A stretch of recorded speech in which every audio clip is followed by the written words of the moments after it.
Servos de Deus, a buzina tocai, Jesus em breve virá. A todo mundo a mensagem levai, Jesus em breve virá. Olá, querido amigo e ouvinte aqui do canal. Seja muito bem-vindo a mais um estudo da lição da Escola Sabatina. Bem, queridos, eu gostaria primeiramente de agradecer a todos que têm partilhado a lição, têm escutado. Que Deus continue direcionando e abençoando a tua vida e da sua família também. Bem, queridos, nós temos, neste caso, uma lição bastante importante para nós estudarmos. Sim, estou falando da lição número 2 deste trimestre. Escolhas, momento decisivo nas nossas vidas. Se você é adventista do sétimo dia, você com certeza deve saber que nós vivemos num momento decisivo da nossa era e na nossa vida acima de tudo. E você com certeza já ouviu falar sobre este termo bastante complicado de pronunciar às vezes. Yom Kippur, ou seja, o dia da purificação.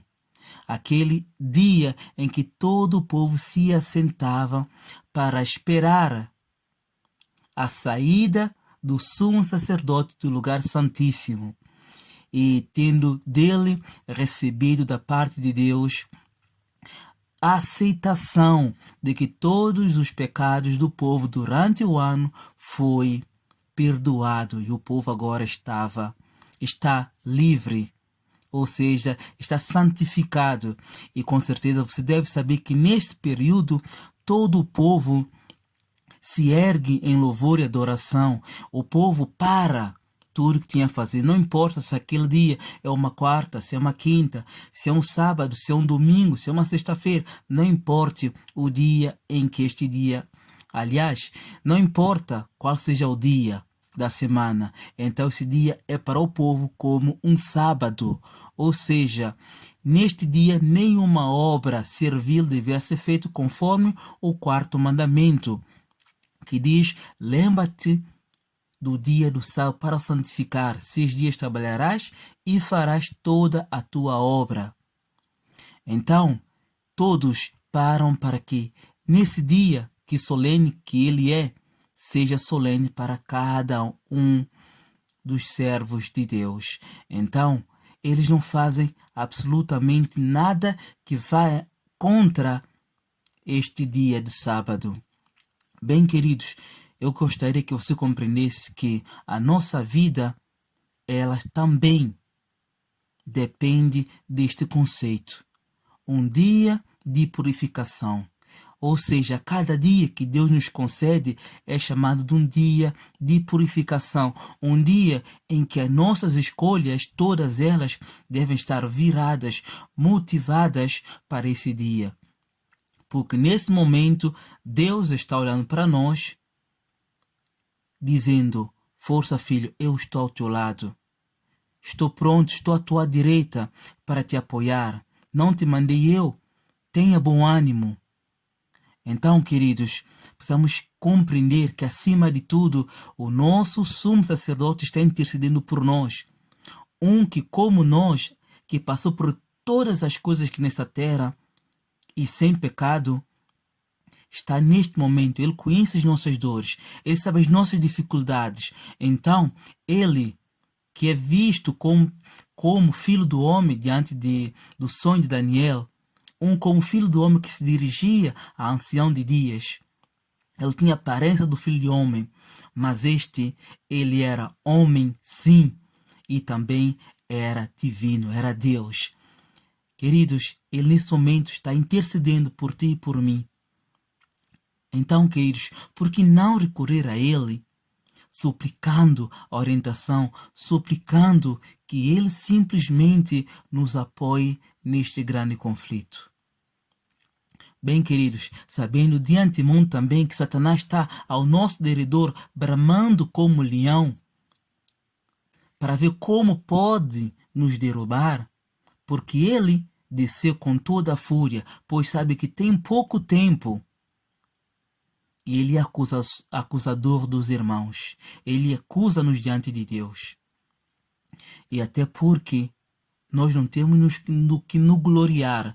Nós não temos realmente como nos safar, a não ser unicamente pelos méritos de Cristo. Porque diante de Satanás, nós somos pecadores e pertencemos a ele. Considera você com esse texto, lá em Gênesis capítulo 3, verso 15, que Deus diz: por inimizade entre ti, ó Satanás, e a mulher, entre a sua semente e a semente da mulher, esta te ferirá a cabeça e tu lhe ferirás o calcanhar. Essa inimizade só é posta na nossa vida quando aceitamos Cristo na nossa vida. Quando nós permitimos que o Espírito Santo venha trabalhar conosco, quando nós somos guiados pelo Espírito Santo, e Cristo expressou em comparação com o vento, dizendo que nós não sabemos de onde vem o vento, mas nós ouvimos, nós sentimos o vento.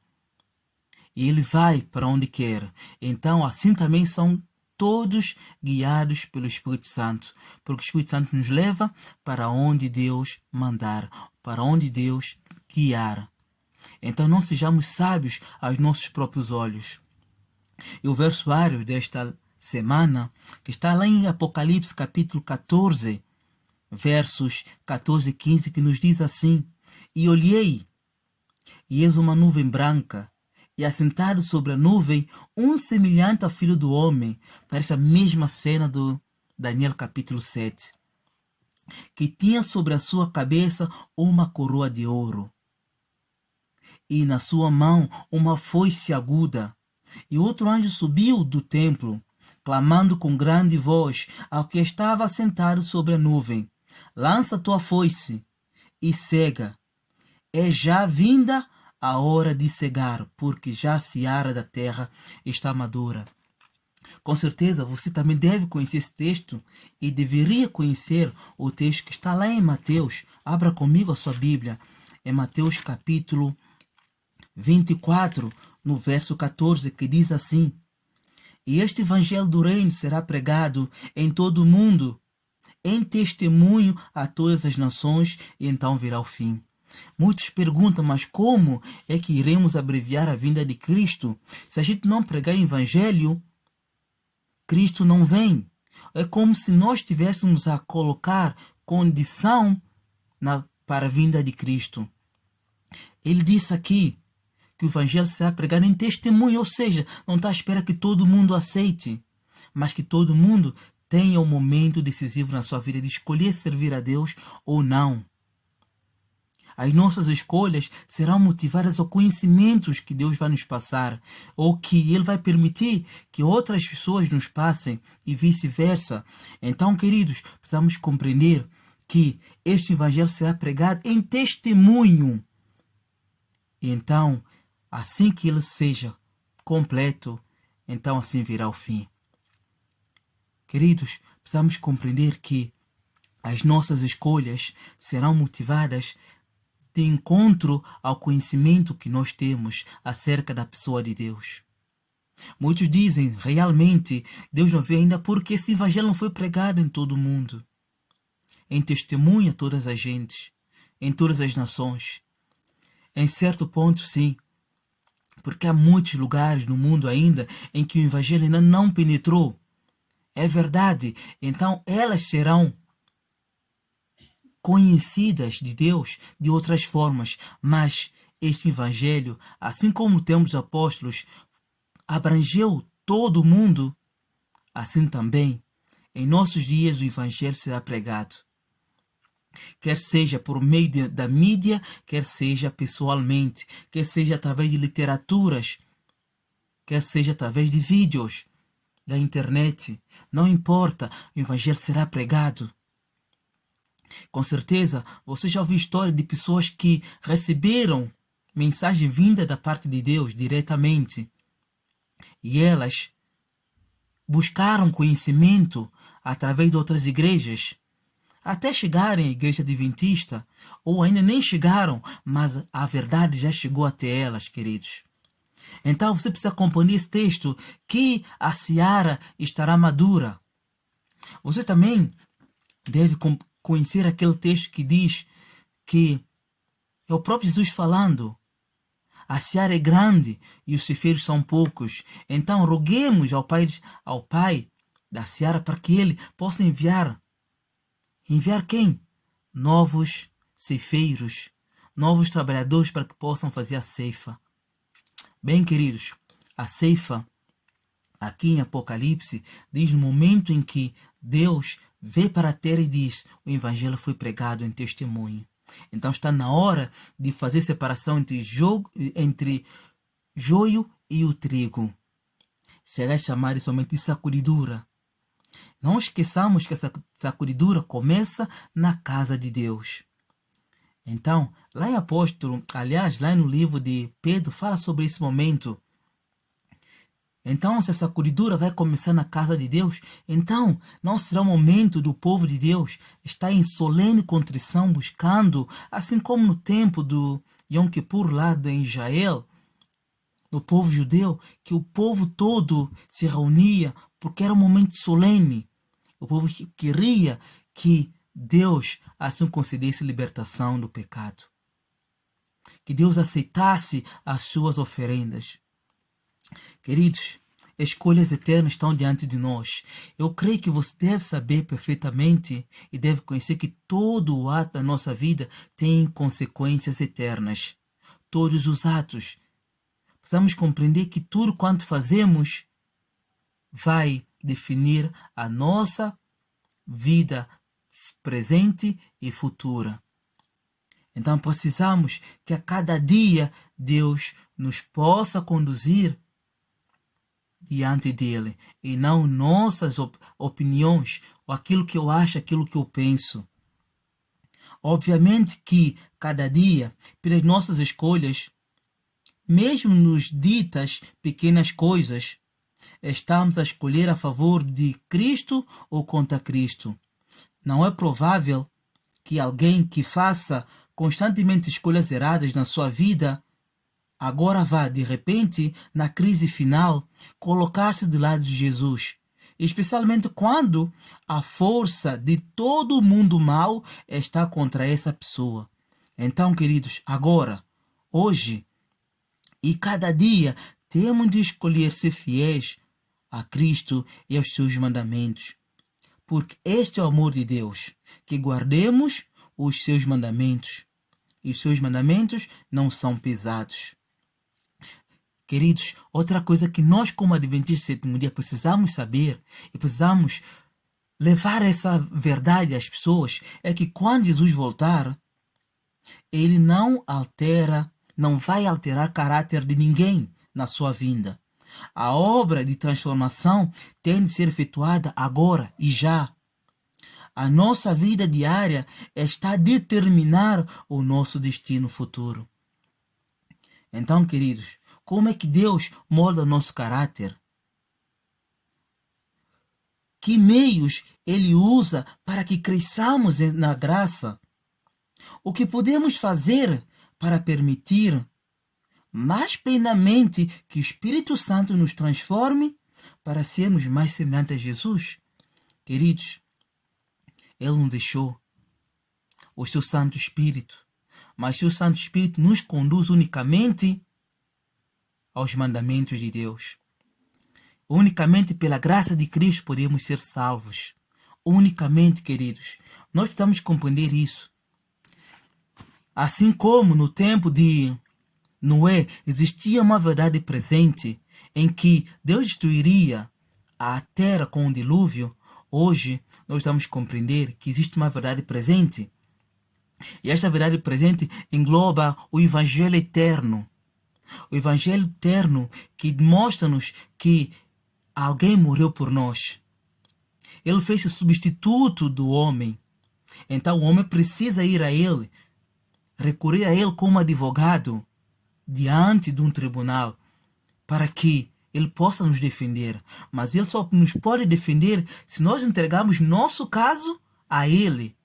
Agora, se eu acho que eu sou suficientemente bom para que possa recorrer ao tribunal, então eu posso ter certeza que o meu caso será perdido. E considera, você conhece aquela parábola das bodas, que o homem simplesmente compareceu nas bodas com as suas próprias vestes. Ou seja, foi dada a providência, foi feita a providência para que todos os convidados, ao entrarem, pudessem deixar as suas vestes e assim pudessem vestir-se das bodas especiais, aliás, das vestimentas especiais para entrar nas bodas. Mas ele achou que as suas próprias vestes eram suficientemente boas e estavam em conformidade com a boda. Mas viu-se que ele simplesmente não foi permitido permanecer ali.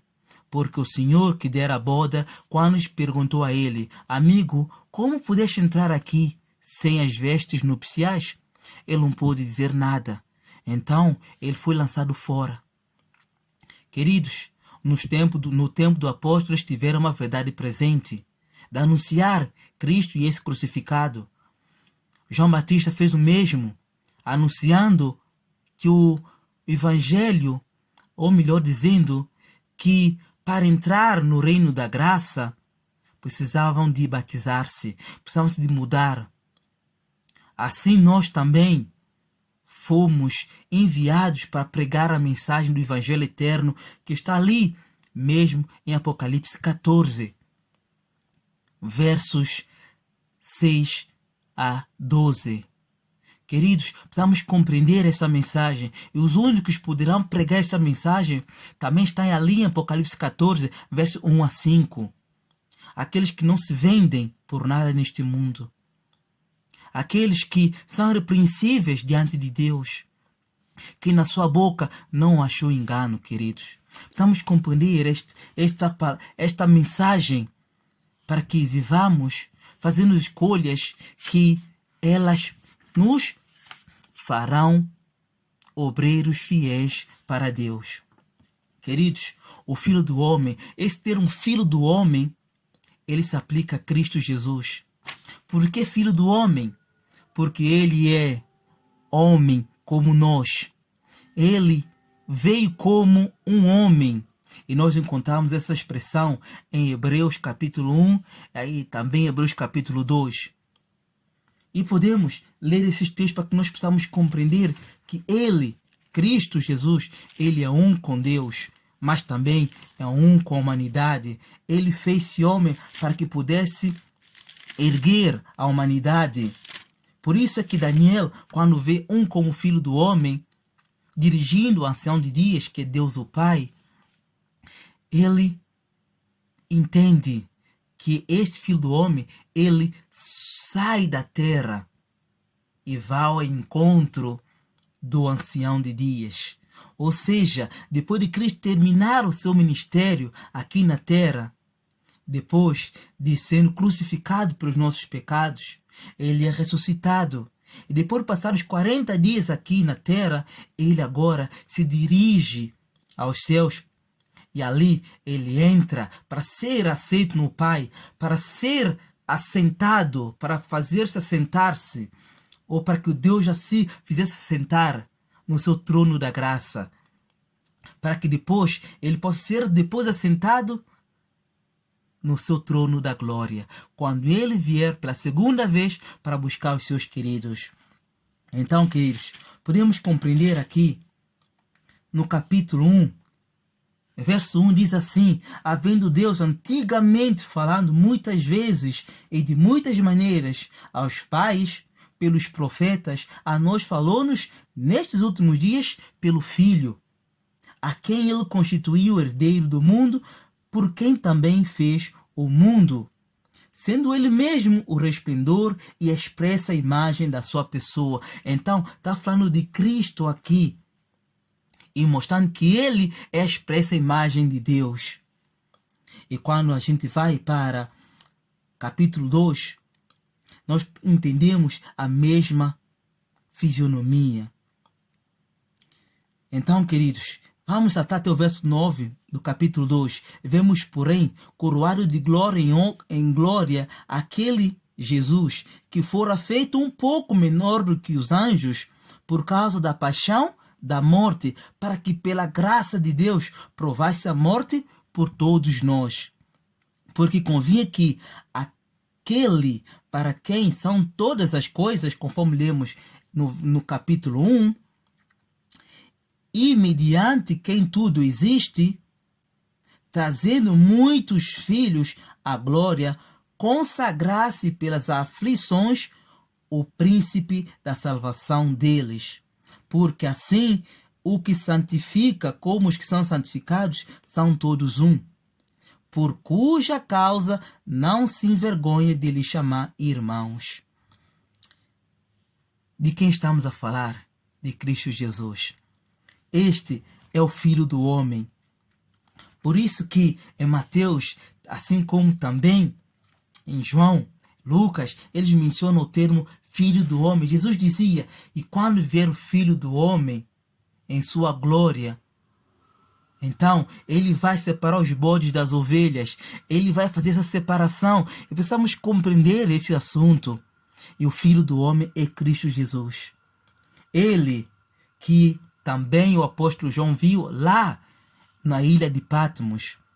Ele vê um com a aparência do Filho do Homem. E então o anjo diz a ele, lança tua foice porque a seara da terra está madura. Que seara é essa? Somos chamados da seara. A terra é a seara. O mesmo tempo Jesus usou quando naquela conversa com a mulher samaritana, que ela foi contar que o Messias tinha chegado, ela tinha conversado com o Messias.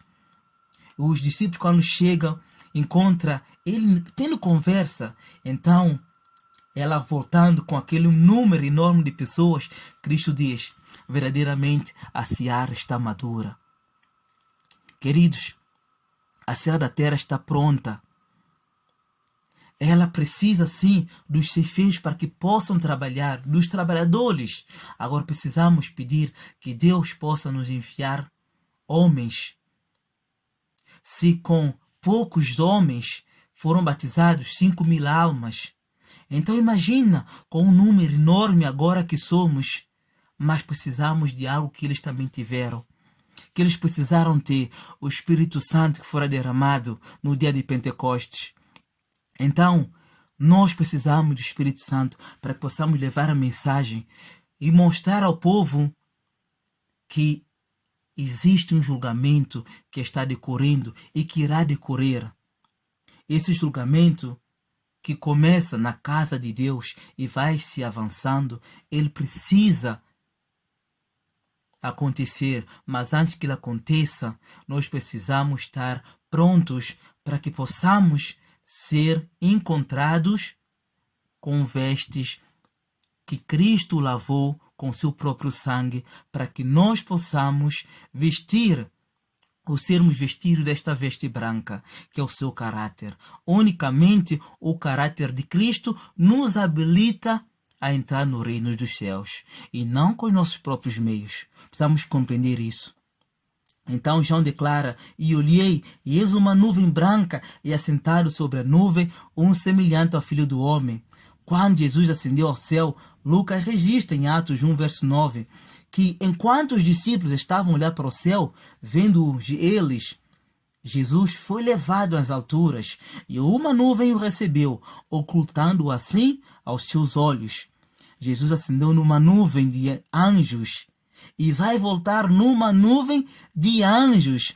Naquela altura, os anjos declararam aos discípulos, esse Jesus, de que entre vós for recebido em cima no céu, há de vir, assim como foi levado aos céus.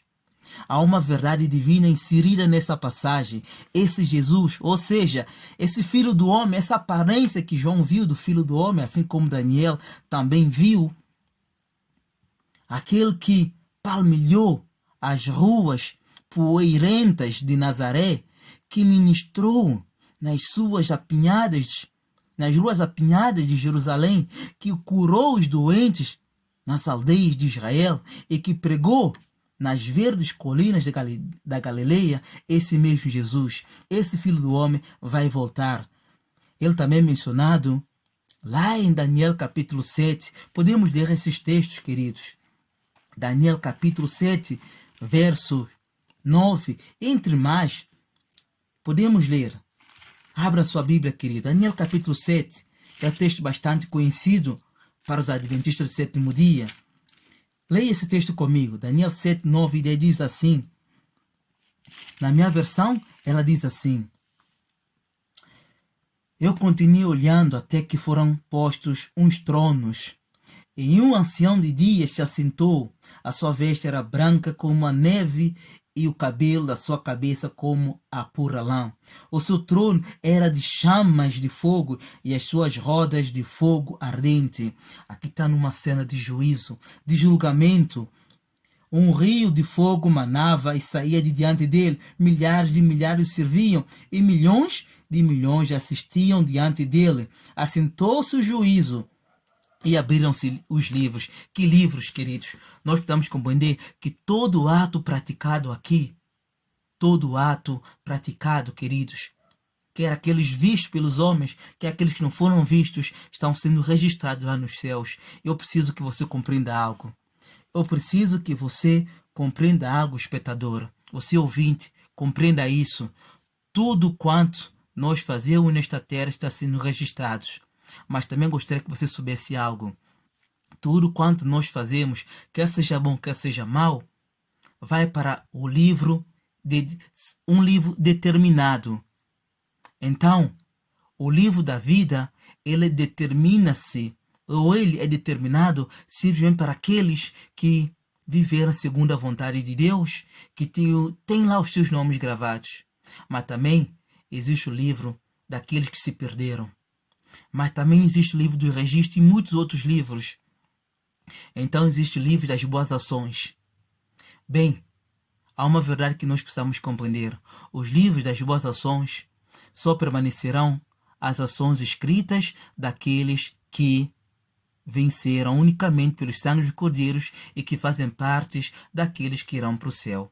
Mas se aqueles que se perderam tiveram boas ações, essas ações serão riscadas do livro.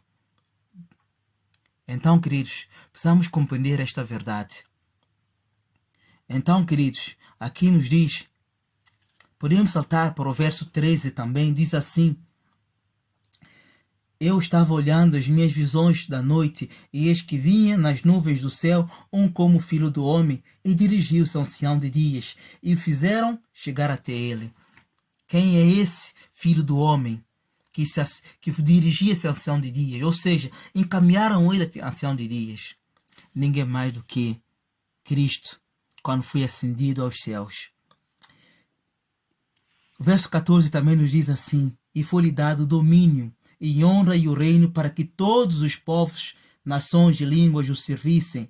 O seu domínio é um domínio eterno, que não passará, e o seu reino tal que nunca será destruído. Ou seja, o reino da graça, queridos. Este aí é o reino da graça. Ele nunca e jamais será destruído.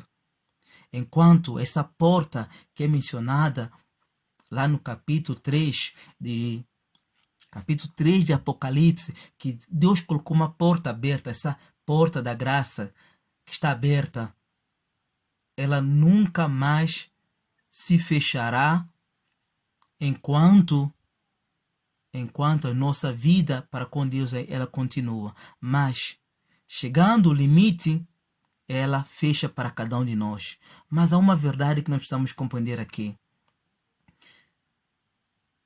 O reino da graça, ele é para nós pecadores, unicamente, enquanto aceitamos a Cristo. Este reino da graça, que começou quando Adão e Eva pecaram e que Deus disse que viria alguém para esmagar a cabeça da serpente, ele continua até que feche para todo sempre os que fazem parte dos 144 mil. Ali, quando terminar essa sacudidura e não houver mais aqueles em quem o Evangelho possa mais alcançar, então fecha-se a porta da graça. Então a graça ali já não mais faz sentido. E como nós lemos, quando Jesus voltar, ele não vai mudar o caráter de ninguém, porque não existe mais a graça para ninguém. Porque esse tempo da graça foi assim encerrada. Então precisamos compreender isso, para que nós entendamos que Deus, ele é justo e vai julgar com justiça. Ele é imparcial. Ele não vai nos julgar porque nós tivemos muito pouco conhecimento. Vai ver conforme o conhecimento que tivemos. Então, nesse momento, decore um julgamento nos céus. E nós precisamos estar preparados para que, quando passar o nosso nome no julgamento, a nossa vida esteja escondida com Cristo. Senão, o nosso caso será perdido. Bem, queridos, pense no fato de que a sua vida inteira será examinada diante de Deus. Qual é, então, a sua única esperança quando isto acontecer? Eu gostaria que você lesse comigo esse texto que está lá em Romanos capítulo 8. O apóstolo Paulo falando, Romanos capítulo 8, verso 1. Esse texto é muito conhecido e nós precisamos compreender esta verdade, mas acima de tudo, aceitar a graça enquanto ela existe. Portanto, queridos, agora que a graça existe, não há nenhuma condenação para que estão em Cristo Jesus, os que não andam segundo a carne, mas os que são guiados pelo Espírito Santo. É tempo de nós fazermos decisões, escolhas na nossa vida. Em Daniel 7, 13 e 14, o Filho do Homem aproxima-se da ancião de dias. O Pai, o Filho e o Espírito Santo fizeram tudo o que era possível para salvar toda a humanidade. Este julgamento vindica o caráter não só dos santos, mas também do próprio Deus, contra as falsas acusações de Satanás, conforme nós lemos em Jó capítulo 1, capítulo 2, Salmo 51, 1 a 4, queridos. Bem, queridos, há uma coroa que está prestes a recair sobre a cabeça de todos os quantos fizeram a vontade de Deus.